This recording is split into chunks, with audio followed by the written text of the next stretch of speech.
이제 국제거래 이런 게 있어요.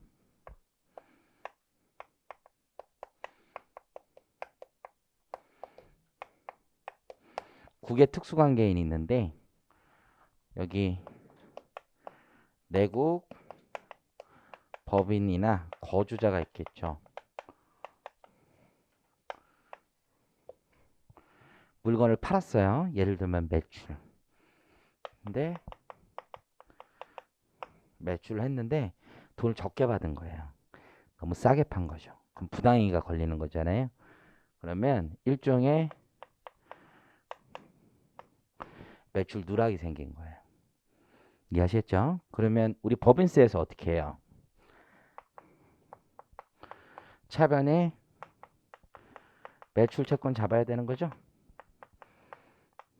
그렇죠? 대변에 부가세 빼고 그냥 매출 잡으면 되겠죠?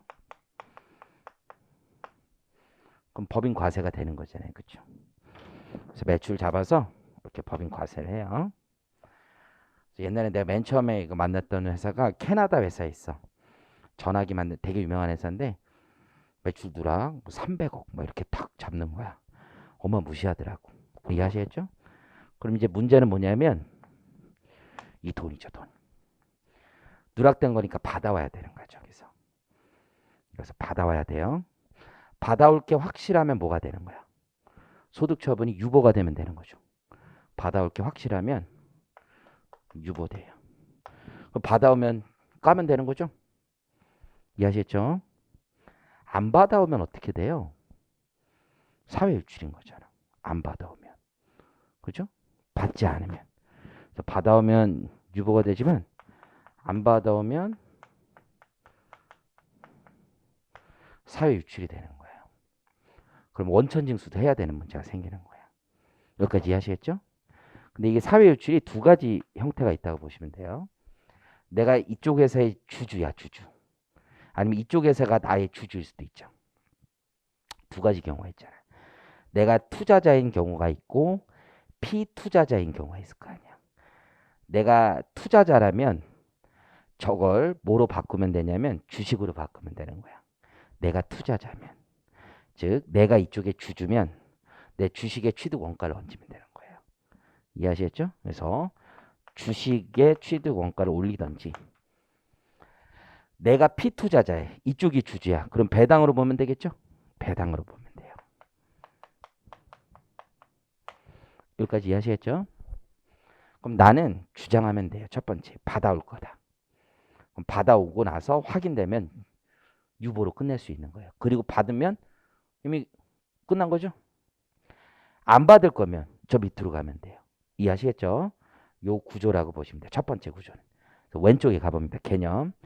입금 산입을 먼저 하는 거예요. 그런데 두 가지가 있어요. 첫 번째, 4개월 이내 부가제척 기간이 만료될 거예요. 얼마 시간이 안 남은 거죠? 이해하셨죠? 두 번째는요. 이전 소득 금액 처분 요청서를 제출한대요. 그 내기가 뭐냐면 나는 안 받을 거예요. 처분해 주세요. 요청을 하면 사회 유출이 된다는 거예요. 아니면 4개월밖에 안 남았잖아요. 받을 가능성이 없다고 보는 거예요. 그렇다면 거기 보시는 것처럼 예스가 되는 거죠. 그러면 내국법인의 주주면 배당으로 저쪽 피투자 국외 특수관계인이 우리가 출자자라면 출자의 증가, 사내 유보처럼 처분하시면 돼요. 투자 주식을 계정을 올리는 거예요. 그리고 극의 특수관계이면 배당인 거예요. 여기까지 이해하시겠죠? 즉 사회 유출된 거로 보는 경우에요. 무조건 사회 유출로 되는 보는 경우가 뭐예요? 4개월 이내 부가제척 기간이 만료하거나 아니면 아예 그냥 사회 유출로 하래 우리 못 받아요 이렇게 할 수도 있잖아요. 그렇게 된다는 거예요. 그런데 4개월 이내 부가제척 기간이 만료되지 않거나 우리는 받을 거예요 라고 하면 임시유보로 처분해 주는 거예요. 임시유보. 이해하시겠죠? 그리고 돈 받아오면 돼요. 받을 때 이자까지 받아와야 돼요. 그래서 반환 이자를 더해서 반환 받으면 어떻게 돼요? 유보로 끝나는 거예요. 그런데 임시유보 처분하고 실제로 못 받아요. 노가 되겠죠? 그럼 다시 사회유출로 보는 겁니다. 의미 이해하시겠죠? 그래서 실제로 받으면 소득 처분 없다. 그래서 아래에 있는 내용도 지금 방금 설명드린 거예요. 의미 이해하시겠죠? 자, 그럼 오른쪽 가볼게요. 그러면 이게 대응 조정이에요. 대응 조정. 이번에는 사실 이걸 다시 바꾼 거예요. 저쪽 나라에서 처분될 수 있겠죠? 그럼 우리나라에선 내가 국외특수관계인 되는 거지. 이해하셨죠? 그러니까 여기에다 쓰긴 쓰는데 이쪽은 사실 뭐랑 똑같아. 내국법인이 여기로 들어온 거예요. 저쪽 나라에서 처분될 수 있잖아. 저쪽 나라에서 똑같이 이렇게 처분될 수 있잖아요. 그럼 내가 어떻게 해야 되냐 이거지. 의미 이해하시겠죠? 나는요. 비용으로 인정받을 수 있는 거야. 대응.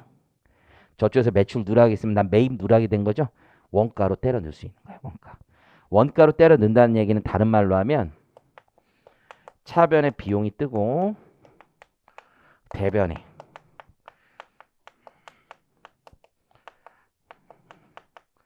매입 채무가 뜬다는 얘기예요. 그래서 나는 우리나라 소득세 계산할 때 법인세 계산할 때 비용을 인정받게 되는 거예요. 의미 이해하시겠죠?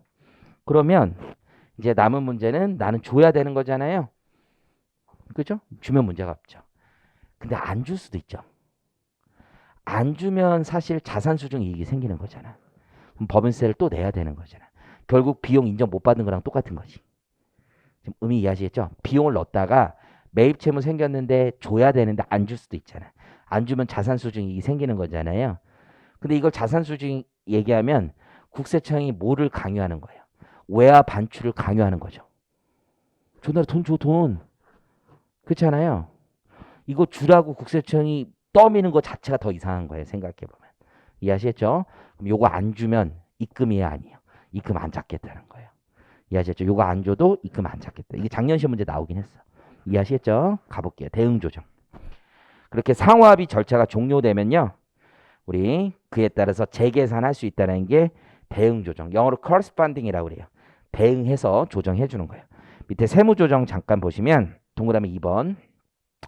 상호합의에 따라 감액 조정된 거주자의 소득 금액. 여기서 거주자는 내국법인 거주자를 합쳐서 쓰는 용어예요. 국외특수관계인에게 반환되지 아니한 금액은 2월 입금으로 보아. 그죠? 과거 과세된 소득으로 본다는 얘기예요. 그래서 반환되지 않더라도 입금으로 보지 않는다는 얘기예요. 그리고 소득 금액으로 보지 않는다. 의미 이해하시겠죠? 그래서 요건 상식으로 좀 알아두세요. 넘겨볼게요. 그 다음에 자료 제출 의무 이런 거 안 봐도 돼요. 넘기세요. 이거 돈이 조금 돼요. 이게 실무에서는요. 회계법인들이 대부분 하거든요. 그래서 매출이 1조 이상인 회사는요. 밸류 체인을 다 설명을 해야 돼. OECD 전체에서 각 국가별로 이익이 얼마 되는지 통합보고서, 개별보고서, BEPS라고 있거든요. 거기서 다 설명해 주는 게 있어. 하지만 과태료 각 규정이 있는데 이거 나오면 그냥 포기하세요. 그냥 그런 거 있다. 자, 넘어갈게요. 36페이지. 이제 굉장히 유명한 말이 있어요. 이게 뭐냐면 틴캡이라는 거야. 틴캡.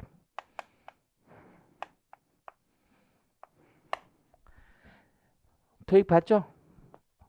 우리 여학생 토익 봤죠? 토익. 뭐 GTF 봤어요?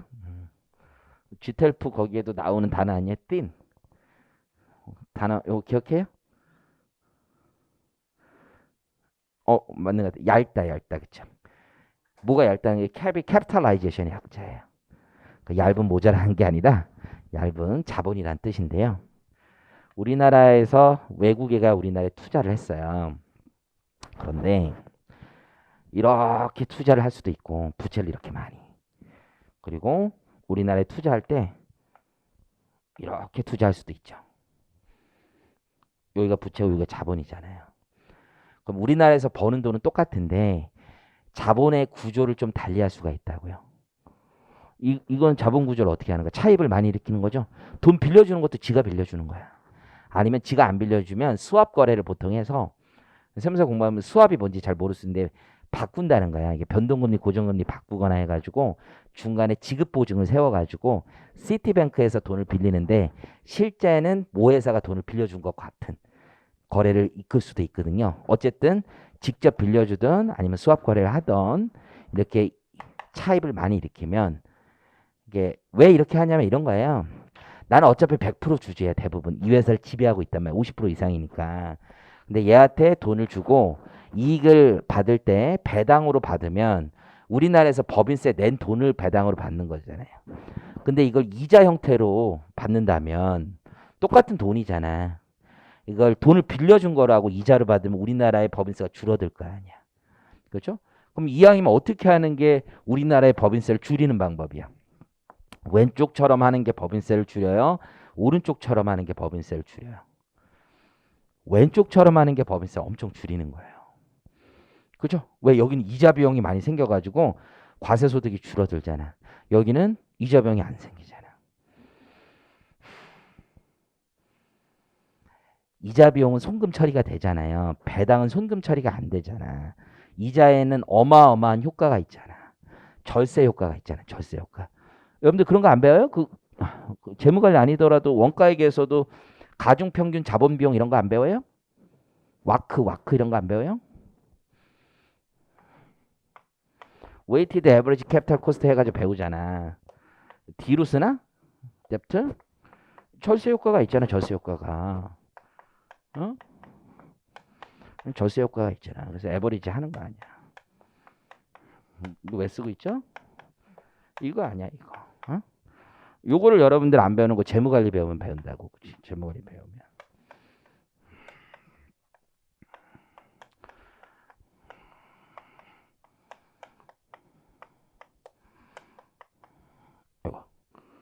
공부해봤죠? 그렇죠? 이게 시장 프리미엄을 얘기하는 거야. 미국의 국채 금리가 올라가고 있잖아. 그러니까 주식시장 매력이 떨어진단 말이야. 이거는 비슷하니까. 이게 프리미엄을 더 받는 대가가 줄어든 뭐 됐어 어쨌든. 이것도 다 이자에는 절세 효과가 있다라는 거란 말이야. 어마어마한 게. 그러니까 외국 애들 우리나라에 투자할 때는 이 형태를 선호한단 말이야. 근데 인정하지 않는 거예요. 전 세계 국가가. 자본 형태로 들어와라. 차입 형태로 들어왔을 때 자본의 일정 금액 이상은 차입금으로 인정하지 않겠다. 이렇게 캐피탈라이제이션이 굉장히 작다라면 초과하는 부분에 대한 이자는 인정하지 않겠다라는 뜻이에요. 이해하셨죠? 그게 과소 자본 세제라는 거예요. 거기 숫자도 제가 써 드린 거고요. 의의는 어떻게 하냐면 저희 첫 번째 동그라미에 이 중요한 내용이에요. 얼마가 얇은 기준이냐? 자본의 2배예요. 2배. 2배를 넘는 차입금은 인정하지 않겠다는 거예요. 2배를 넘는 차입금의 이자. 근데 금융업은 원래 차입금이 많은 거죠. 그래서 금융업은 6배로 봐요. 6배. 여러분들 신용카드나 캐피탈 회사 이런 애들도 되게 많거든요. 예를 들어서 벤츠라는 회사가 있을 거 아니에요. 다임러 크루슬러 벤츠가 있으면 우리나라에 자회사가 있단 말이에요. 회사가 여러 개, 임포터, 차를 수입하는 회사가 있고 부품, 그래서 수리하는 회사가 있고, 그죠? 그리고 그 파이낸스를 일으켜야 될 거 아니에요. 벤츠 파이낸셜 캐피탈이라고 해서 리스할 때 하는 회사도 있단 말이야. 그런 캐피탈 회사들은 차입금이 원래 엄청 많아요. 그래서 거기 보시는 비교 대상 배수라는 게 있는 거야. 그래서 그 업종의 배수가 9배, 10배 이렇게 나올 수 있다고요. 이 대표적인 업종이 그 캐피탈 회사하고요. 여러분 대부업법이라고 들어봤죠. 러시안 캐시 이런 회사 일본 회사잖아요. 막 달려가고 그런 애들 있잖아요. 일본 회사거든요. 걔네들도 원래 비율이 높아. 그렇게 인정을 하는 거고 그거 넘는 거. 동그라미 2번, 3번 체크하시고 이따가 볼 거예요. 그러면 송금 불산입액은 어떻게 계산하느냐? 오른쪽 공식이 있잖아요. 적수 이런 거 다 필요 없고요. 이따가 그 계산된 상식을 한번 보면 되는데 거기 2배 또는 6배를 넘는 건 인정하지 않겠다는 거고요. 이자 할인료는요. 높은 이자부터 부인해요. 우리 기본적으로 이자 높은 거부터 부인하는데 건설자금 이자는 제외해요. 건설자금 이자는 투자자산으로 보는 거예요. 차입금은 거기 보시는 것처럼 높은 이자율부터 순서대로 적용하고 국외 특수관계로부터 직접 빌린 거 아니더라도 차입금으로 보는 경우가 있어요. 이해하시겠죠? 왜 지급보증 같은 거 썼으면. 자, 아래 출자금액 자본의 2배잖아요. 기본적으로. 그럼 2배를 계산할 때 자본이 얼마냐라는 거지. 자본. 둘 중 큰 거예요. 자산에서 부채 빼거나 납입자본 있잖아요. 납입자본은 자본금하고 주발초를 얘기하는 거예요. 그러면 결손법인의 경우에는 위에가 더 커요. 일반적으로. 결손법인은. 결손금이 있다라는 건 자산에서 부채를 뺀 거보다 납입자본보다 그 액이 더 움직인다는 얘기잖아요. 이해하셨죠? 그래서 결손법인이면 밑에 보통 납입자본이 커요. 일단 납입자본이라는 건 결손금 빼고 자본금이라고 생각을 하시면 돼요. 자, 넘겨볼게요. 자, 적용 배제. 이거는 비교 대상 배수가 있다라는 거. 아까 그 적용 배제하고 똑같은 거고요. 소득처분 체크하세요. 소득처분. 그러면 이 사람들에게 주는 건 이자지만 이자를 본다는 얘기가 아니라고요. 그렇죠? 그러니까 그 초과하는 이자는 배당으로 취급하는 거예요. 제일 중요합니다. 초과하는 이자는 배당으로부터. 근데 시티뱅크에서 돈을 빌렸어도 적용될 수 있잖아요. 그러면 시티뱅크는 우리나라에서 이자 소득을 벌면 알아서 사업소득 내고 가는 거예요. 그렇기 때문에 금융기관에서 직접 빌린 거 있죠? 그거는 기타 사유 유출이 돼요. 지급보증 받은 거. 여기까지 가면 되고요. 자, 넘기세요. 그 다음에 40페이지. 자, 요 사례 한번 볼게요. 지금 자료 1을 보니까 이자율 10%짜리 하나 있어요. 그래서 바나나 리미티드로부터 직접 차입한 거고, 그 다음에 이 바나나랑 프루트는 실제 기출문제라서 내가 이렇게 한 거지, 제가 바나나를 좋아하거나 프루트를 좋아해서 그런 건 아니에요. 저는 둘 다 극혐합니다. 고기 이외에는 극혐해요. 8%짜리 있고 프루트 뱅크에서 차입을 했고 지급보증을 서줬다는 거죠. 다 문제가 되는 차입금이고요. 그리고 지금 당기 말에 보니까 자산 총액이 200, 부채가 180인데 그 부채 중에 미지급 법인세는 부채로 놓지 않아요. 미지급 법인세는. 그러면 총 자산은 순자산은 30만 원인 거예요. 여기까지 쫓아오시겠죠? 순자산은 30만 원이에요. 근데 자본을 보니까 어떻게 돼 있어요? 결손이 있잖아요. 주발초하고 자본금 합치면 25만 원이죠. 이해하시겠죠? 그럼 둘 중 큰 거니까 30만 원이 꼽힌 거예요. 여기까지 이해하시겠죠? 30만 원의 순자산인데 저 맨 윗줄을 가보면 얘들이 지분 100%가 아니라 80%예요. 맨 위에 가보면 얘들의 자본의 금액은 얼마예요? 총 30만 원 곱하기 80%가 얘들의 자본이 되는 거예요. 그럼 24만 원 얘들의 자본이 되는 거죠. 거기에 2배까지 빌린 차입금을 인정해 주는 거예요. 2배를 곱해보니까 48만 원이 되는 거잖아요. 그 48만 원의 차입금까지는 인정을 해주고 차입금 규모가 48만 원을 넘으면 인정이 안 되는 거예요. 여기까지 이해하시겠죠? 적수를 보기 전에 맨 위를 잠깐만 가보세요. 맨 위를 가보니까 차입금이 20만 원짜리가 있고 120만 원짜리가 있는 거잖아요. 그럼 저 48만 원 중에 얼마는 20만 원짜리는 다 부인이 되는 거예요. 이자 비용. 이해하셨죠? 그러면 2만 원의 이자 비용은 싹 다 부인되겠죠. 지금 의미 이해하시겠죠? 그림을 그려서 보면 적수를 굳이 안 해도 똑같은 건데 보시면 얘가 이제 초과 차입금이라는 게 지금 자본이 얼마냐면 자본이 40 아까 48만 원이었나요? 48만. 그럼 48만 원을 넘는 차입금 인정이 안 되는 거예요. 근데 총 차입금은 얼마냐면 140만 원이잖아요. 그렇죠? 그러면 앞에 이렇게 되는 건데 인정되는 차입금은 48만 원이고 인정되지 않는 차입금은 머리가 안 돌아가지고 심플하게 보면 140만 원 중에 48만 원 인정되는 차입금이 아닌 거고 인정되는 차입금 넘는 차입금만 인정이 안 되는 거잖아요. 넘는 차입금은 92만 원 인정이 안 되는 거잖아요. 그 중에 20만 원은 이자율이 높으니까 20만 원에 대한 이자는 다 인정이 안 되는 거고. 그렇죠? 그럼 나머지가 얼마예요? 72만 원이 되나요? 72만 원? 72만 원의 이자는 인정 못 하는 거죠. 근데 이 72만 원 이자를 잘 생각해 보면 거기 120만 원 중에서 72만 원 인정이 안 되는 거죠. 120만 원 중에서 48만 원 인정이 되는 거고. 지금 의미 이해하시겠죠? 그럼 이자 부인액은 이렇게 계산할 수 있죠? 저 140만 원에 대한 이자가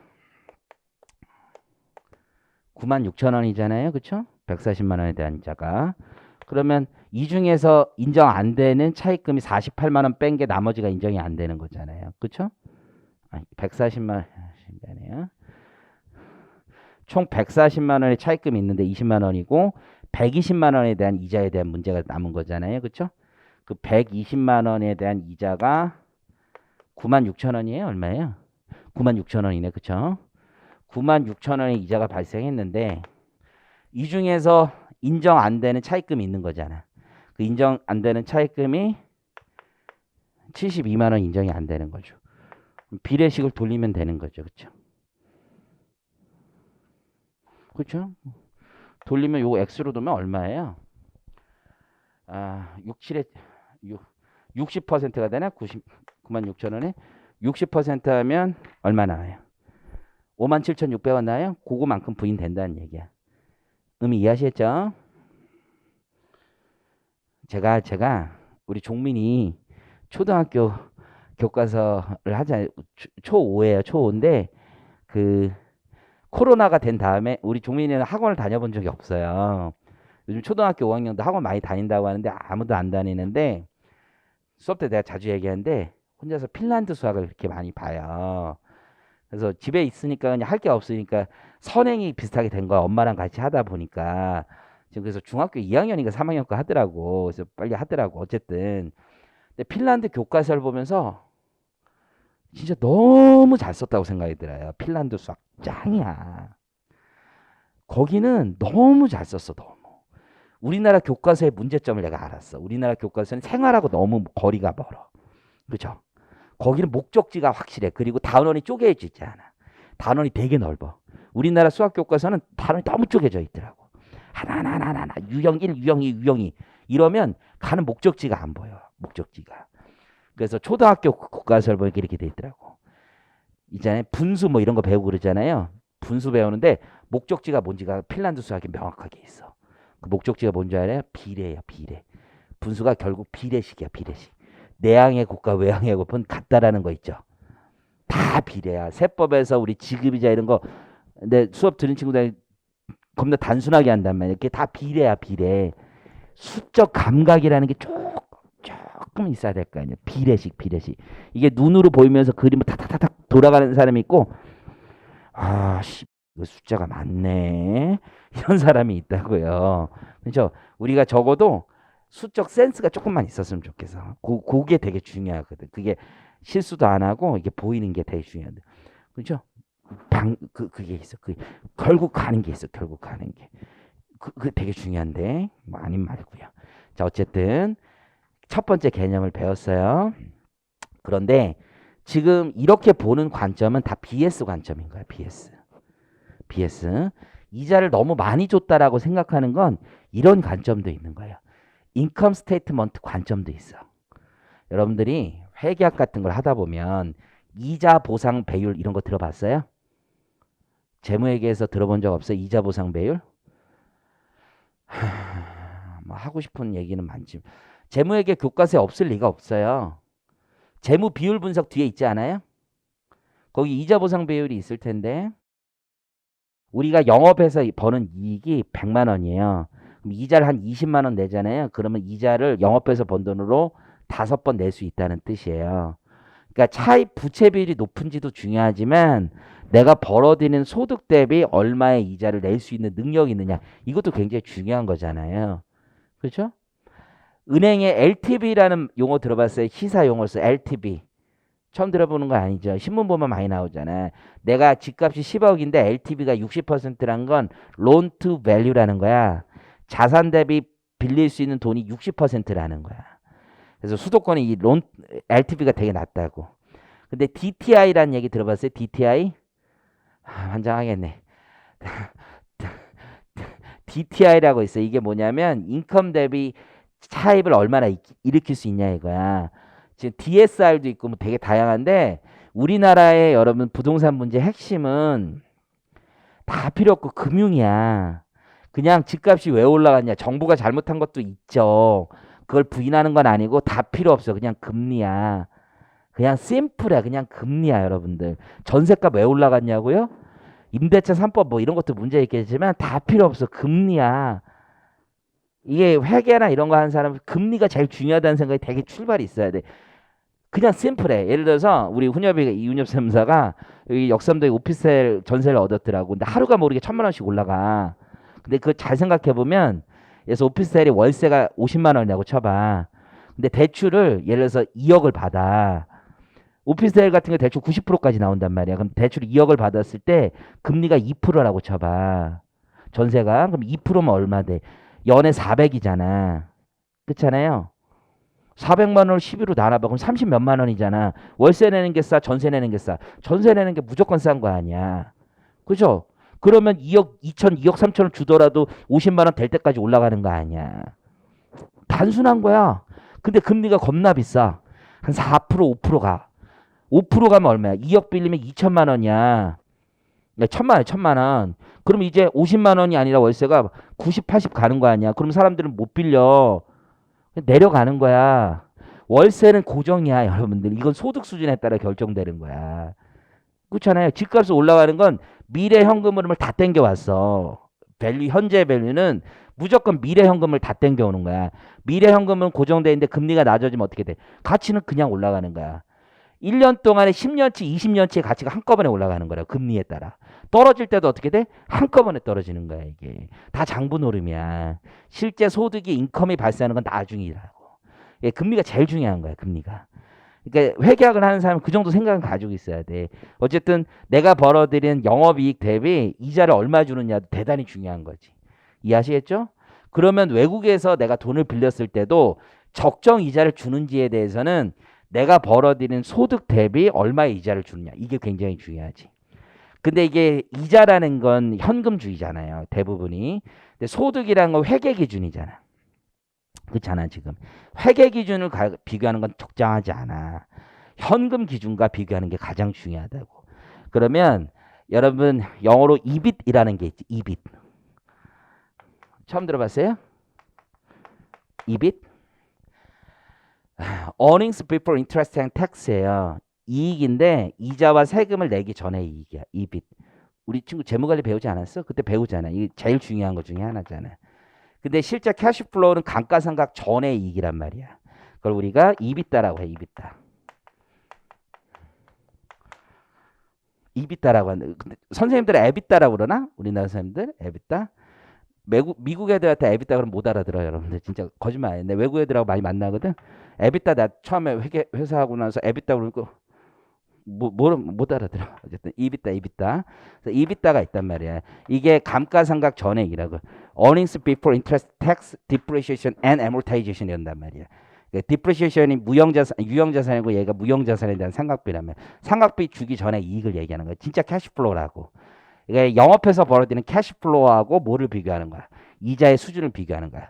그 영업해서 벌어들이는 이자 소득이 한 30%를 넘는 이자는 과다하다고 보는 거야. 이해하셨어요? 이게 인컴 스테이트먼트 관점에서 보는 거야. 그게 지금 얘기하는 이자 비용 공제 제한 제도라는 거야. 인컴 스테이트먼트 관점에서. 작년에 이게 시험 나왔어. 내가 작년에 요것만 했었거든. 요거 중요하다고. 또 나올 수도 있어. 그냥. 그래서 거기 송금 불산이백 보이죠? 송금 불산이백. 어떻게 돼 있어요? 순 이자 비용이죠. 이거 뭐 님이라고 하는데 어쨌든 순 이자 비용이라는 게 내가 국내 예금을 통해서 벌어들인 이자 수익도 있을 거 아니야. 그럼 네팅친 순 이자 비용에서 조정 소득 금액이라고 돼 있지. 이게 실무에서는 adjusted EBITDA라고 하는데 수정된 EBITDA라고 하거든요. 그래서 걔 30%를 초과하는 건 과다하다고 보는 거야. 그 부분을 넘는 건 지나친 이자는 인정 못 하겠다는 거야. 의미 이해하시겠죠? 재무관리 배우면 요즘에 adjusted EBITDA도 다 배우나? 수정된 EBITDA 이런 거 안 배우나? 2차 주제예요. 어쨌든 나도 뭐 일을 하다 보면 이제 주워 듣고 이렇게 해야 되는 경우가 있어. 나도 밸류에이션 같은 거 들어오면 안 하는데 우리 회계법에 다른 팀이 있을 거 아니야. 거기다 주고 이제 보고서 나도 봐야 되니까 수행하면은 막 복잡하다. 내가 느끼는 건 그쪽 애들은 다 사기꾼 같아. 그냥 바스 뭐 이런 애들이 있는데 불나방 같은 애들이 있는데 다 미래를 그리죠. 미래를. 그거 자체가 사기죠. 미래를 어떻게 그려 미래를. 나는 진짜 그거 자체를 이해를 못하겠어. 미래를 어떻게 알아. 우리가 그걸 하고 있는 게 주식인 거죠. 내가 또 하고 있네 나도. 어쨌든 간에 많이 말고 여담인데요. 주변에 이제 파이낸스 하는 친구들이 많아요. 그 회사 중에서 재무관리 이런 거 되게 많이 하는 친구들 있어요. 돈도 잘 벌어. 근데 그 친구들은 아무도 집이 없어. 대박이야. 돈도 1년에 진짜 꽤 많이 벌어. 막 뭐 1, 2억 버는 게 아니야. 5억, 10억 이렇게 버는데 서울에 집이 아무도 없어. 내 친구들 중에. 이유를 물어보면 단순해. 너무 고평가야. 언제부터? 10년 전부터. 한 번도 못 사. 지금 그래서. 아무도 없어. 근데 주변에 세무사님들이 계셔. 뭐 밸류에이션 이런 거 배운 적 한 번도 없어. 집이 그렇게 많아. 다른 이유 없어. 양도세 신고하다 보니까 화가 나. 이렇게 돈을 많이 버는구나. 나도 해야지. 이거야 이거. 대부분은 그런 것 같아. 테슬라가 주가가 막 2배, 3배 되니까 야 너무 비싸. 지금 들어가면 늦어. 이런 사람이 있고 아니야 나 배 아파. 나도 들어갈래. 그래서 돈 더 버는 사람도 있고 세상은 아는 만큼 하는 건 아닌 것 같아. 그냥 개인적인 생각이에요. 어쨌든 adjusted EBITDA 30% 넘는 금액에 대해서는 송금을 인정하지 않는다는 거예요. 그러면 이제 문제가 생겼어. 자, 이거 보세요. 이제 중요한 얘기 하는 거야. 띵캡. 요거 기준으로 보면 이자 비용 부인했잖아. 근데 지금 보는 어저스티드 이비타 기준으로 봐도 이자 비용 또 부인하면 두 번 부인하는 거잖아요. 이중으로 부인하는 거잖아요. 그러면 둘 중에서 순서를 두는 게 중요하겠지. 무엇부터 적용하고 그 다음 적용해서 둘 중 큰 거를 부인하면 되겠지. 지금 이미 이해하시겠죠? 그래서 거기 앞으로 가봐요. 아까 이따 하기로 했었던 거 36페이지에 가보면 자, 동그라미 2번 보여요? 우리가 얘기했던 띵캡 과소자본 제도는요. 이자비용 공제 제한 제도 있잖아요. 에 따른 송금 불산입보다 큰 경우에 하나여 적용한다고 돼 있죠. 이해하셨죠? 결국 둘 중 큰 거라고 뭐 생각해도 좋겠지. 규정의 순서가 있는데 이자 비용도 정상 가격이 적용돼. 이자율이 너무 높다 낮다도 문제가 된다고. 이해하셨죠? 시가니까. 이자 비용 공제 제한 제도, 그러니까 어저스티드 이비타 그 제도의 순서 및 법인세법에 따른 지급이자 송금불산입도 있잖아요. 그거보다 자 동그라미 가장 우선하여 적용하는 거예요. 가장 우선하여. 이해하셨죠? 순서는 이렇게 돼 있지만 어저스티드 이비타랑은 큰 거 적용하게 되는 거죠. 결국은. 그 정도 생각하시면 돼요. 자, 쭉 넘어가서 이제 어디를 가냐? 하이브리드 가볼게요. 교재 42페이지. 하이브리드라는 말은 재무회계에서도 배우죠. 안 배워요? 재무회계에서 복합 금융상품. 그게 하이브리드 아니야, 하이브리드. 그죠? 메자닌 뭐 이런 말 들어봐요. 메자닌이라고 요즘 많이 얘기한다던데 선생님들이. 메자닌 들어봤어요? 메자닌? 메자닌 못 들어봤어요? 우리 뒤에 친구 메자닌 못 들어봤어요? 아, 메자닌 들어보신 분, 메자닌. 나만 들어봤어요? 미안해. 불어인데 이거 많이 쓰는 메자닌이라는 말 정말 많이 쓰는 말 불어인데 이게 유럽에 가면은 한 층짜리인데 두 개 층이 있어. 그러니까 우리나라도 호텔 같은 거면 이제 층고가 되게 높으면 중간에 한 층 만들어 놓잖아. 그걸 메자닌이라고 하거든. 그래서 CB, BW 이런 거 있잖아요. 전환사채, 신주인수 건물사채 이런 거를 다 일률적으로 사람들은 메자닌이라고 불러. 메자닌. 기본 시사 용어야. 여러분들은 공부 열심히 해야 돼. 이런 거 모르면 취업은 안 돼. 이미 늦었어. 너무 시사 용어가 약하네. 어쨌든 간에 이거 열심히 해야 돼. 우리 이거밖에 살 길이 없는 거야 이제. 자, 어쨌든 간에 이런 하이브리드 채권이 있어. 하이브리드 채권의 가장 큰 문제는 뭐냐면 나라마다 세법이 좀 달라요. 그래서 우리나라에선 이자 비용인데 다른 나라에서는 배당으로 취급되는 경우가 있어. 특히 배당은요. 이게 우리나라는 외국 법인으로부터 받는 배당에 대해서 이중과세 조정을 안 해주는데 다른 나라는 수입 배당 입금 부산입이 적용되는 나라도 많아. 외국에서 받는 것도. 지금 이해하시겠죠? 그럼 무슨 문제가 생기냐면 글로벌로 봤을 때 우리나라에 어떤 복합 금융 상품이 있는데 우리나라에서 법인세 손비 인정해주고 그 나라 가서는 또 뭐가 돼? 배당으로 봐서 다시 과세가 안 돼. 그러면 국제적 이중 비과세 문제가 생긴다고. 그래서 야 우리나라에서 이런 하이브리드가 있으면 그 나라에서 과세가 안 되는 돈이 있다라고 하면 이자 아니다. 배당이다라고 보는 거예요. 이해하시겠죠? 그래서 그게 혼성 불일치라고 얘기를 하는 겁니다. 그래서 동그라미 2번을 보시면 우리나라에선 부채로 보지만 상대 국가에선 자본으로 보는 혼성 금융상품이 우리나라에서 발행되는 경우 우리나라에선 이자 비용 공제되고 상대 국가에선 배당 소득으로 비과세 되는 이중 비과세가 발생하더라. 그래서 그런 돈들에 대해서는 송금에 산입하지 않겠다라는 얘기예요. 이해하시겠죠? 그 정도 보시면 돼. 작년에 나오기도 했고. 다음 페이지 가볼게요. 이게 법인이라는 걸 가지고 있으면 법인은 지갑 같은 거야. 지갑 같은 거. 그래서 이런 문제가 있는 거예요. 내가 돈을 벌 수 있는 기회가 있어. 그 돈이 대부분 패시브 인컴이라는 거야. 수동적 소득. 수동적 소득이라는 건 가만히 있기만 해도 소득이 발생하는 거야. 숨만 쉬어도 소득이 발생하는 거야. 대박인 거죠? 그런 대표적인 게 뭐야? 금융소득이지. 금융소득. 가만히 있기만 해도 소득이 발생해. 이해하시겠죠? 그런 수동적 소득을 내가 우리나라에서 벌면 우리나라 법인세를 내는데 해외에다가 회사를 페이퍼 컴퍼니를 하나 만들고 거기에다가 돈을 박아 놓으면 어떻게 되는 거야? 그 돈을 내가 나중에 배당으로 받을 때는 과세가 되겠지만 배당을 받기 전까지는 지갑처럼 계속 잠겨놓고 있는 거잖아. 지금 이해하시겠죠? 그래서 우리 법은 이런 제도를 두고 있어. 특정 국가에 이런 페이퍼 컴퍼니 같은 걸 갖다 두면 이 회사는 배당을 지급하지 않더라도 배당을 받는 것으로 취급하는 거야. 이해하셨죠? 그러면 두 가지 요건이 핵심이네. 하나는 세율이 굉장히 낮은 국가여야 돼.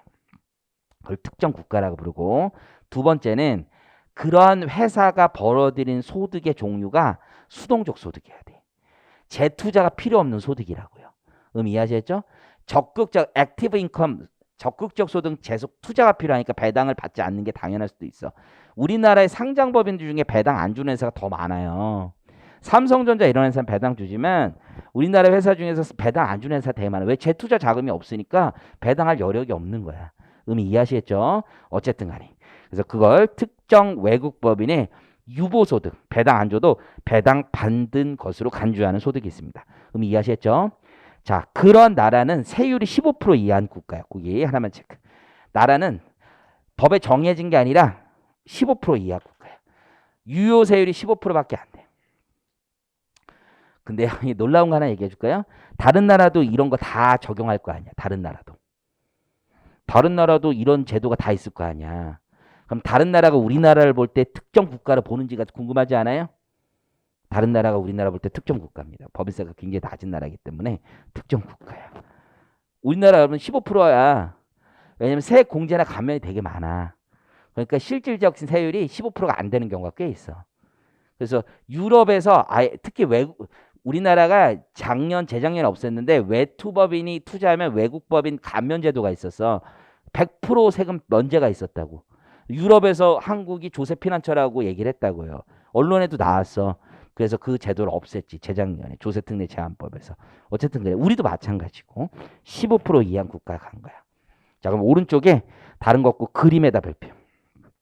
과세 개요. 그럼 이런 국가에서 소득이 발생하잖아요. 과세 기간 종료일이 있을 거 아니에요. 그렇죠? 그럼 60일이 지나면 그때 그냥 배당 받은 것으로 간주하는 거야. 겁나 무서운 규정이지. 이해하시겠죠? 그래서 저도 예전에 안진행에 보면 뭐 딜로이트 이런 데 있을 때 이런 거 많이 했었거든. 60일 지나면 해외 자회사들이 있어. 그냥 유보소득 배당 간주해 버립니다. 그 나라 유효 세율 계산해서. 이해하시겠죠? 근데 나중에 실제로 배당 받으면 그때 또 과세하면 이중과세가 되잖아요. 그래서 보시는 것처럼 실제 배당금을 수령하면 그때 2월 입금으로 봐서 과세하지 않는다는 얘기입니다. 이해하시겠죠? 그러면 유보소득으로 간주하는데 그 나라에서 내는 법인세가 있을 거 아니야. 그거는 실제로 배당받지 않았어도 원천징수가 될 소득이잖아요. 외국 납부세액공제도 그 60일 지난 시점에 입금할 때 외국 납부세액공제도 같이 해줍니다. 그냥 그 정도 기억하시면 돼요. 자, 특정 국가는 15% 이하의 세율이 적용되는 국가. 다음 페이지 넘겨보세요. 배당 간주액 이런 거 잘 모르셔도 되고 외국 납부세액 공제도 해주고 60일 지나면 된다는 거예요.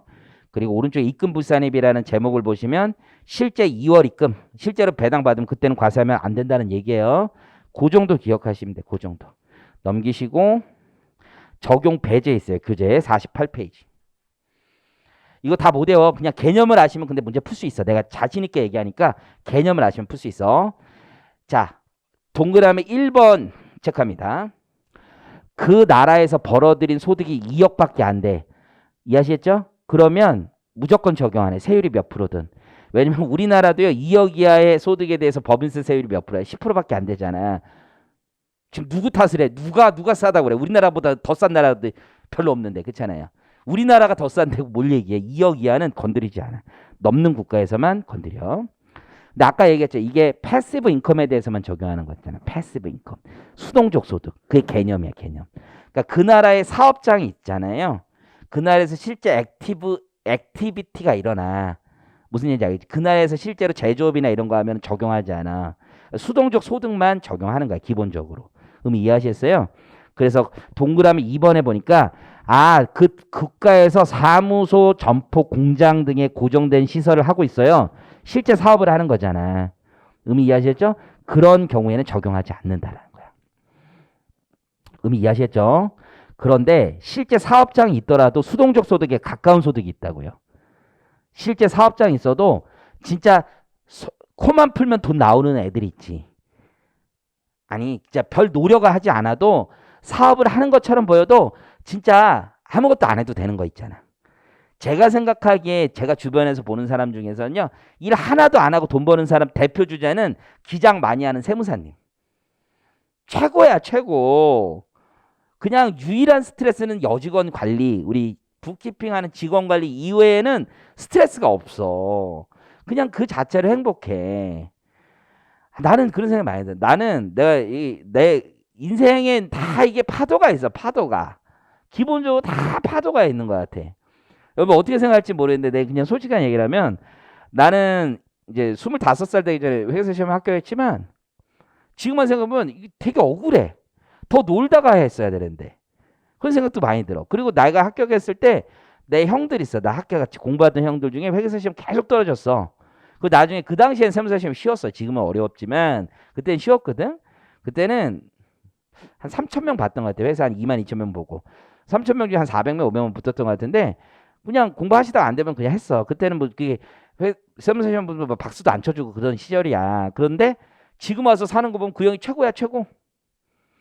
더 이상 부러울 수가 없어. 인생에 다 파도가 있는 거야. 파도가. 뭐가 좋은지? 여러분들 공인중개사 이런 거 짱이야. 내가 보기에는. 마지막 기회가 있다는 거야. 농담이고. 공인중개사 되게 좋아. 다 좋은 시험이야. 내가 봤을 때 자기가 어떻게 사는지가 중요하거든. 사는지가. 그래서 우리 세무사분님들 중에 기장 많이 하시는 분들은 인생에 스트레스가 없어요. 그렇게 좋아. 내가 뭐가 좋니? 나 맨날 밤 12시까지 일만 하고. 어? 내가 뭐가 좋니? 나 진짜 나 불쌍한 사람이야. 나 진짜 눈물 나와. 나 진짜. 맨날 일하고. 얼마 전에 내 동생이 뭐 나 얘기하다 동생이랑 나 사이가 좀 좋아요. 동생이 나한테 전화 되게 자주 해. 그러면 그냥 동생이 우는 거 우리 형 불쌍하다고 술 먹고 전화해가지고 형 뭐해? 형 이거 학원에서 일하고 있을 때 갑자기 펑펑 우는 거야. 우리 형 불쌍하다고. 이게 미친 거 아닌지 모르겠어. 왜 그래 왜? 그래서 내가 뭐가 불쌍하랬대. 우리 형 맨날 일만 하고 막 그러면서 형 이러면 안 돼. 막 그러면서 우리 둘이 여행 갈까 뭐 이런 소리 하더라고. 그래서 난 너랑은 싫어 막 이랬는데 어쨌든 인생에 파도가 있어 다. 그래서 여러분들 너무 슬퍼하거나 분노하거나 뭐 이런 거 하지 마요. 뭐 시험 한 번도 안 될 수도 있고 될 수도 있어. 근데 길게 보면 다 비슷한 것 같아. 기본적으로는 다 비슷해. 나중에는 저 좀 공부 많이 한 사람은 기장은 안 하지만 맨날 혼자 머리 아픈 거야. 나 눈물 날라 그러네. 나 지금 좀 그렇네. 근데 이게 또 기장 많이 하시는 분들은 그 나름의 행복이 있어. 그래서 그게 좀 다른 것 같아. 근데 나는 형은 기장이 400개야 400개. 너무 부러워. 형 아무것도 몰라. 가끔 어려운 거 생기면 나한테 전화해요. 전화 이거 좀 해주면 안 되냐? 아 왜 나보고 해달라고 그래? 그래서 돈 줄게 그러는 거야. 아 나 돈이고 나발이 나 형 하는 거 싫어. 막 그렇게 이게 이름 얘기하면 돼. 뭐 효수 성만은 얘기하면 효수형이라고 있어. 내가 맨날 효수 전화 네가 해봐라 네가라. 뭐, 나는 그 형이 이해가 안 돼요. 하지만 내가 해주고 돈 줄게 하라고 했으면 다 줘야 될 거 아니야. 100만 원을 받았으면 지가 50만 원 먹고 나 50만 원 주더라고. 내가 그래서 이제 그렇게는 안 한다. 그때 형이 아니야 이제부터는 그럼 네가 80 나 20 하자 이러거든. 나 100 달라고 그랬어요. 100 달라고. 아니면 안 한다고 그랬더니 알았어. 그렇게 얘기하더니만 이제 내가 알았어. 아니 스플릿해서 계산서를 끊었더라고. 그게 무슨 얘기냐면 100을 받으면 처음부터 나한테 80이라고 80을 내가 계산 직접 끊어. 자기 20 따로 끊더라고. 그걸 내가 언제 발견했지. 그래서 형 이건 배신이야 그랬더니 야 인간적으로 그러면 안 되지 나한테 그러면서 내가 그래도 영업해 왔는데 또 얘기를 들어보니까 또 맞는 것 같기도 하고. 근데 그 형은 코만 푼 거지. 이런 사업이 있는 거야. 코만 푸는 거. 자기는 아무것도 안 하고 이런 고생은 내가 다 하고 또 눈물 나가려고 그래. 내가 다 하고 어려운 거 내가 다 하고 그 형은 그 사람 안다는 이유로 전화 한 통하고 그렇게 돈을 벌고 이게 무슨 일이냐 이거죠. 그런 회사가 여기 있다는 거죠. 그런 회사가 여기 예외적 적용. 그래서 사업장이 있는데 도매 금융보험, 부동산업, 코 푸는 거지, 코 푸는 거. 이해하시겠어요? 이런 특정 업종은 사업장 있어도 수동적 소득이라는 거야. 이해하시겠어요? 니네는 내라는 얘기예요. 별게 아니라. 그럼 기출문제 나온 거 한번 구경만 해볼까요? 이게 느낌이 오른쪽에 나와 있네. 다 못 외워. 그냥 이게 예외가 다 있기 때문에 그거를 쫓아가면 더 어려워. 그냥 이렇게 보세요. 특정 외국 법인으로서 선박 항공기 장비 임대를 주된 사업을 하는 법인이 조세피난처에서 사업을 영위하기 위해서 공장에 고정된 시설을 가지고 있어. 그 법인이 스스로 사업을 관리하며 당해 지역에서 주로 사업을 하는 경우에 해당 소득에 대하여 유보소득 배당 간주 규정을 적용하지 아니한다. 이 말이 단서에 단서를 다 붙인 거야. 굉장히 어려운데 그냥 느낌으로 꼽아봐. 그냥 선박 항공기 장비 임대업이죠. 임대. 코 푸는 거지. 그렇잖아. 그냥 코 푸는 거 아니야. 코 푸는 거. 그럼 여기서 답 나온 거야. 이러면 유보소득 배당 간주 규정을 적용하지 아니한다? 아니지. 코 푸는 사업이면 다 적용되는 거야. 그냥.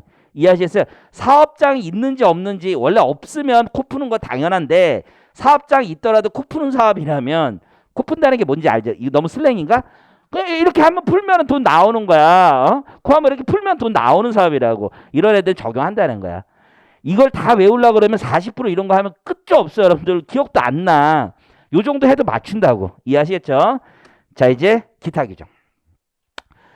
국외 증여에 대한 증여세 과세 규정이 있어요. 이것도 상식으로 알아두는 게 좋아요. 이게 세무 사실 정도라면 자, 여기 들어보세요. 우리나라에서 거주자나 비거주자가 있어. 증여자가 있고 수증자가 있어. 이거 좀 써드릴까? 너무 말로만 하니까. 그래서 증여자가 있고 수증자가 있어. 그럼 증여는 수증자가 내는 거야. 수증자가. 증여세는. 수증자가 기준이야. 수증자가 거주자잖아요. 국내외 모든 증여에 대해서 증여세를 내는 거야. 수증자 받는 사람이 수증자잖아. 수증자가 비거주자잖아요. 그러면 국내 재산만 내는 거야. 이게 상속 증여세법의 규정이야. 여기까지 이해하시겠죠? 그런데 잘 봐. 증여자는 거주자인데 수증자가 비거주자야. 여기까지 이해하시겠죠? 그럼 국내 재산을 받으면 증여세를 내야 돼. 근데 국외 재산을 받아. 이 사건인 거야. 이 사건. 그럼 상상력을 좀 발휘해봐. 아버지 김봉남이야. 김봉남. 봉남이 형이야. 우리 아들 있어. 아들. 스티브야. 스티브 미국 갔어. 이해하시겠죠? 내가 해외 예금을 들어. 그리고 스티브한테 그 해외 예금을 증여를 해. 스티브 우리나라에서 세금 못 걷잖아. 그리고 특정 국가들은 증여세가 없는 나라가 많단 말이야. 이해하시죠? 싱가포르 이런 데 증여세 없어. 그러면 어떻게 돼? 우리 스티브가 한국 사람이었어도 고등학교까지 뭐 민사하고 뭐 이런 데 있잖아. 좋은 데 공부도 잘했어. 그래서 미국 가는 거야. 이해하셨죠? 미국 가서 돈 보내주고 해외 계좌 아버지가 뚫고 거기서 증여해버린다고. 증여세 없는 거야. 가만히 내버려두면 어떻게 되겠어? 우리나라의 김봉남 아저씨는 한국에서 열심히 돈을 벌어서 우리 미국에다 계속 돈을 쏴주겠지? 그리고 우리나라 세수는 하나도 없단 말이야. 그러면 이런 애들은 더더욱 미국 가서 살 거 아니야. 그렇잖아요. 우리나라가 살기 좋은 나라가 돼야지 우리도 다 같이 잘 살 거 아니야. 미국이 계속 좋아지는 이유는 하나지. 혁신이잖아요. 혁신. 캘리포니아 산호세 뭐 이런 데 가보면 샌디에고 이런 데 가면 전 세계 똑똑한 애들이 다 거기 살잖아. 거기. 차별이 없고 다 똑똑한 애들이 다 거기 살게끔 만들어주니까 더 잘 되는 거 아니야. 혁신이 다 나오니까. 뭐 세계 시가총액 10등까지 다 미국 애들이잖아. 지금. 그렇잖아요. 그래서 정말 나도 억울하도 이게 뭐냐 이게 우리나라 이게. 난 그래서 미국 주식을 사는 거죠. 어쨌든 간에 미국이 짱이야. 이렇게 보면 혁신이 너무 잘 되니까 이런 문제가 있어요. 그래서 우리나라 국조법에서 과세하겠다는 거예요. 대신 미국에서 예를 들어서 증여세 내면 과세 안 하고. 이해하셨어요? 어느 나라에서도 증여세 안 내면 우리나라가라도 걷겠다는 뜻이야. 표 봐봐. 오른쪽에. 그래서 특수관계인인 경우, 특수관계인이 아닌 경우. 특수관계인이라는 건 증여자와 수증자를 얘기하는 거죠. 그래서 수증자. 거기 보면 해당 재산에 대해서 우리나라에서 증여세가 과세 안 되면요. 김봉남 아들이잖아. 그럼 무조건 증여세 내라는 거야. 그 나라에서 증여세가 나오든 안 나오든 특수관계면 다 내라는 거야. 어마어마한 무시한 규정이에요. 이해하셨죠? 우리나라 증여세 걷겠다는 거야. 김봉남 아저씨가 증여자가 거주자고 수증자 우리 스티브가 미국 갔고 미국에서 재산 넘기면 그냥 다 증여세 내라는 거야. 누구한테 내라는 거야? 김봉남 아저씨한테 내라는 거야. 스티브한테는 이제 거둘 수가 없어. 우리 진짜 스티브는 지금 중국에 있나? 진짜 스티브는 중국에 있는지 모르겠는데 걔는 이제 거둘 수가 없는 거야. 과세권이 없으니까. 이해하시겠죠? 근데 특수관계자가 아닐 수도 있잖아. 그러면 우리나라에서 증여세가 안 내고 그 나라에서도 증여세를 안 내야 돼. 이해하시겠죠? 요 정도만 기억하시면 돼. 왜 그런지 아시겠죠? 그림 보고. 자, 넘겨보겠습니다. 상호합의 절차 몰라도 돼. 이거 지금 할 수가 없어. 국가 간 조세 협력 해야 되겠지. 사실은 이게 제일 중요한 거지. 국가 간 정보 교류. 왜냐면 데이터 정보 교류가 중요해. 여러분들 인생 상식으로 알아두시면 돼. 조세 피난처라고 소위 얘기하는 데들 있죠. 세율이 낮은 국가가 조세 피난처가 아니야. 정보 공개가 안 되는 게 진짜 조세 피난처야. 그래서 예를 들어서 되게 유명한 얘기가 있어. 그 내 책 중에서 나중에 시험 되면 봐봐. 국조에 관심이 있으면 이 책부터 봐야 돼. 보물섬이라는 책이 있어. 보물섬. 까만색 표지인데 한 10년 전에 나와서인데 그 역외 탈세 이제 어떻게 세계적인 기자가 쓴 건데 역외 탈세를 어떻게 하느냐. 세계적으로 유명한 사람 다 역외 탈세 지금 연루됐죠. 우리 뭐 호날두, 메시 이러는 사람 다 있잖아. 제키 챈 뭐 이런 사람 다 역외 탈세에 걸려 있잖아 지금. 그래서 버진 아일랜드부터 해서 여러 섬나라들 있잖아. 거기에다 회사 만들고 돈 다 거기다 빼돌리고 막 했다가 걸리는 거 아니냐. 그렇잖아. 그런 사람 얘기하면 안 돼? 신문에 나온 거야. 제키 챈도 나오고, 메시, 호날두 다 나왔어. 다 유명한 애들 싹 다 났다고. 그분은 아니죠. 그분 아니고 어쨌든 간에 다 나왔다며. 신문에 나온 거야. 내가 하는 얘기가 아니라.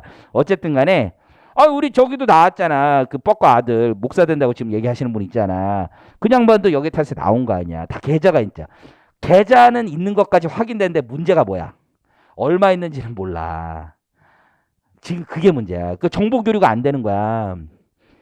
그래서 그 이제 외국에 있었던 파나마의 어느 법무법인이 하나 털린 거야. 서버가. 그때 계좌 개설한 애들은 딱 나온 거야. 거기서 법인 만들고. 그래서 그 주소들 다 있으니까 잡긴 잡았어요. 근데 얼마가 있는지 모르는 거야. 국세청도 그걸 조사를 못 하고 있어. 정보 교류가 안 되니까. 이게 제일 무서운 거야. 그러면서 하는 얘기가 있어. 그 보물섬에서 전 세계 모든 섬나라들이 조세 피난처로 활용되고 있다. 근데 가장 큰 섬 두 개가 있다. 그게 맨하탄 섬과 영국이다 이런 얘기를 하는데 좀 너무 어려운 얘기인가? 한 개만 해줄게. 어떻게 여기 탈세하냐면 이렇게 하는 거야. 내가 그런 회사에 그런 나라에 가서 회사를 하나 만들어. 예를 들어서 우리 김현수 회사 있잖아. 같이 얘가 멕시코에서 일을 했었거든. KPMG 다니면서 멕시코에 6개월 동안 파견돼서 일을 했어요. 그래가지고 그 파나마에 있는 나라들 있잖아. 파나마 문화에 있는 나라 조세 피난처. 나도 세무 전문가니까 한번 갔다가 한국 들어가겠다 생각을 한 거야. 그래서 가려고 했는데 그런 나라가 진짜 조세 피난처 짱인 게 비행기표가 미국에서 들어갈 때도 1,000만 원이 넘는데 미국에서 들어갈 때도 비행기표가 1,000만 원. 그러니까 일단 입장이 쉽지가 않아. 입장만 되면 게임 끝이지. 그런 나라에다가 어쨌든 페이퍼 컴퍼니 하나 만드는 거야. 그 나라에는 한 건물에 여러분들 옛날에 오바마 대통령이 얘기한 적 있어. 기사에서. 이게 말이 되냐고. 한 건물에 회사가 다 등록이 돼 있어. 한 건물에 보통 10만 개씩 들어가 있어. 그냥 페이퍼야 페이퍼. 10만 개가 한 건물에 들어가 있어. 전화를 하면은 런던에서 받는 거야. 전화를 하면 맨하탄에서 받는다고. 이해하셨어요? 그럼 내가 우리나라에 역외 탈세하고 싶으면 이렇게 하는 거야. 거기다가 회사를 하나 딱 만들어. 그리고 회사를 보통 세 쿠션을 쳐. 그래서 여기 회사 A라는 이름이 있잖아. A의 주주가 한 1달러짜리 회사야. 주주가 디렉터라고 해서 만들어. 디렉터. 그냥 주주 이름이 디렉터야. 디렉터. 그런 다음에 디렉터 다음에 또 다시 회사가 또 있어. 그럼 거기 또 디렉터가 있어. 그냥 주주 이름이 디렉터야 진짜. 그런 다음에 진짜 주인이 그 뒤에 세 번째 회사에 나오는 거야. 세 번째 회사에 이름들이 쭉 전 뭐시기 뭐 이렇게 나오는 거야. 주소라 진짜로. 그러면 여기 회사에 돈이 있으면 되는 거잖아. 그럼 그 회사가 어디 가서 예금을 하냐면 스위스 아니면 영국 아니면 홍콩 아니면 싱가포르 아니면 뉴욕 이런 데 가서 예금을 하는 거야. UBS 증권 뭐 이런 데 가서 시티뱅크 가서 예금을 하는 거야. 그 명의를 가지고. 이해하셨어요? 그 명의를 가지고 1달러짜리 회사지만 예금 잔액은 1,000만 불 이런 거야. 이해하셨어요? 그 돈을 어떻게 하느냐? 거래를 할 때 수출 수입할 거 아니야. 그때 좀 남겨 먹는 거야. 상상하는 거야, 상상. 그냥 내 진짜 그렇다는 얘기는 아니야. 오해하면 안 되고. 내가 어떤 엔터테인먼트 회사를 하나 가지고 있다고 쳐봐. 어떤 엔터테인먼트 회사가 있는데 태국 같은 데 가서 우리 애들 데리고 공연을 해. 그럼 태국에서 돈을 줄 거 아니야.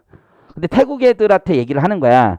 이거 공연료에 우리 소녀들 데리고 갔는데 예를 들어 한 100만 불 줘야 되면 회사에 50만 불만 꽂고 나머지 50만 불을 이 계좌로 꽂아 이래. 그러면 그 애들은 그냥 꽂아줘. 그게 뭐야? 아까 얘기했던 그 계좌야. 그럼 거기에 돈이 차곡차곡 쌓이는 거야. 그게 역외 탈세야. 가장 쉽게 하는 역외 탈세야. 그럼 돈이 계속 쌓여. 우리나라 국세청이 그 돈이 얼마인지 알 수가 없어. 이해하셨죠? 그 여기에 탔어요. 전세의 가장 큰 문제야, 세금에 있어서. 그래서 전 세계 모든 지금 선진국들이 이거 잡자고 난리가 난 거야. 근데 협조 안 하는 나라들이 있지. 협조 안 하는 나라. 그러니까 이게 협조 안 되는 나라들 때문에 힘들어. 그리고 그 나라들은 절대 협조 안 하죠. 왜냐면 그 나라는 비행기 표값이 1,000만 원이라고 그랬잖아. 이게 의사결정이 쉽지 않은데 한 2, 300대면 한번 가서 구경도 해보고 좋잖아. 근데 비행기 표값도 1,000만 원, 호텔비도 보니까 하루 숙박비가 200이야, 200. 거기서 서울펴야 되는데 그런 수수료 먹고 사는 거야. 등기 비용 10,000불, 20,000불. 그거 먹고 사는 거야. 대신에 모든 정보 오픈 안 하고. 이해하셨죠? 그게 역의 탈세야. 전세의 가장 큰 문제입니다. 가장. 부자들. 호날두? 아니 회사에서 돈 받을 거 아니야. 그 돈을 어떻게 받아? 바르셀로나 뭐 이렇게 뭐 레알 마드리드에 있으면 돈을 줄 거 아니야. 그거를 걔 회사로 줄 거 아니야. 에이전트 회사. 에이전트 회사가 바하마에 있는 거야. 샘플한 거야. 그런 다음에 호날두한테 다시 돈을 줄 거 아니야.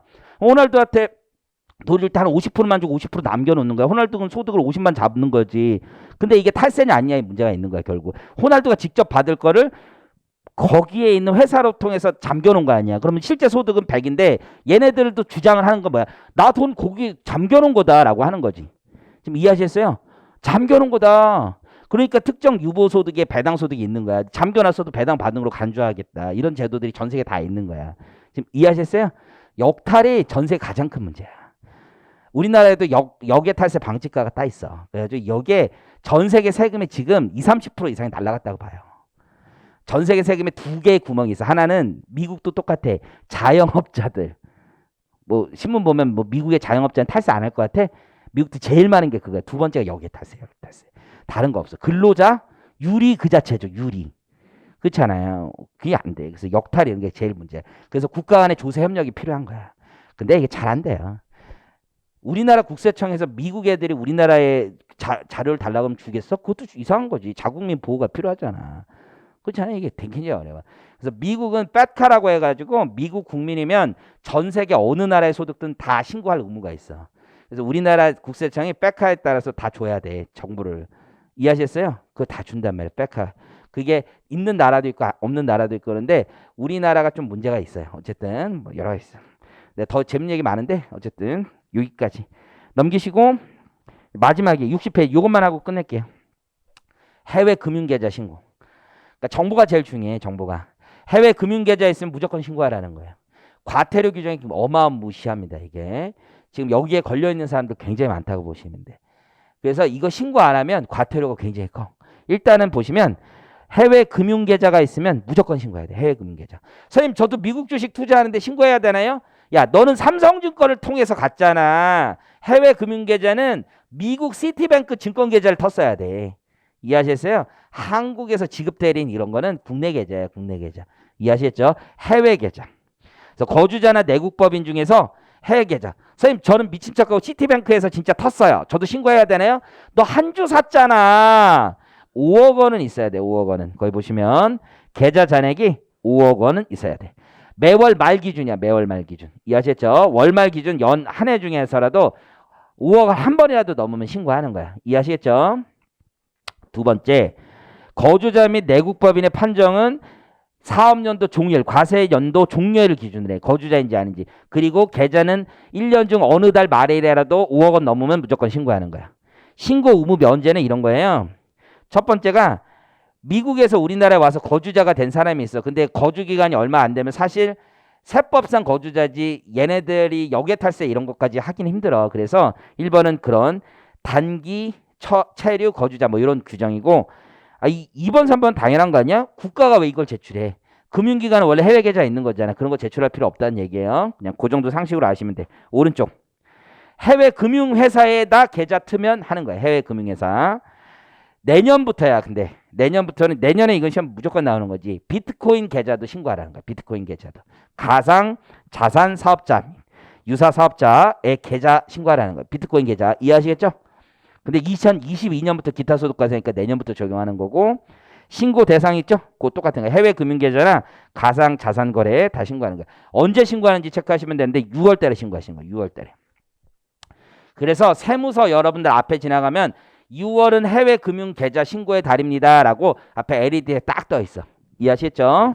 넘겨보세요. 그러면 해외 계좌를 깠지.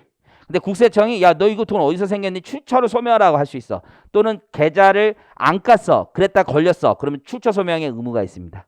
그냥 그 정도 출처 소명의 의무가 있다. 신고 불이행하면요. 과태료가 붙는데 과태료가 세지. 그냥 계좌에 있는 돈에 대해서 붙이는 거야. 이게 누진으로 올라가. 50억이면 50억 계좌가 내가 들켰잖아. 들킨 거만으로도 6억 5천이야 과태료가. 들킨 거만으로도. 이게 대박 쓴 거죠. 몇백억이면 죽는 거야 이거. 이해하시겠죠? 그 다음 비밀 유지한 보시면 되고 오른쪽에 과태료를 부과하기 전까지 스스로 수정신고나 기한 후 신고하면 감면율이 있어. 감면. 이게 시험에 과거에는 감면율을 속여서 나온 적도 있어. 너무 지나친 거고 그 당시에 개정됐었어 법이. 그러면서 나왔던 건데 좀 지나치지 않나 싶어요. 그리고 여러분들 벌금하고 과태료의 관계라는 게 있어. 벌금이 나오면 과태료는 없는 거야. 행정 처분하고 여러분들 벌금은 형사사건이잖아. 과태료는 행정질서범이잖아. 그래서 벌금이 나오면 과태료는 취소 처분이 돼요. 그래서 그게 벌금과의 관계. 과태료는 부과하지 않는다. 조세범 처벌로 넘겨버리면 그때는 과태료는 부과하지 않아. 실무에서는 조세범 처벌로 넘겨달라고 하기도 해. 왜냐면 그게 더 싸.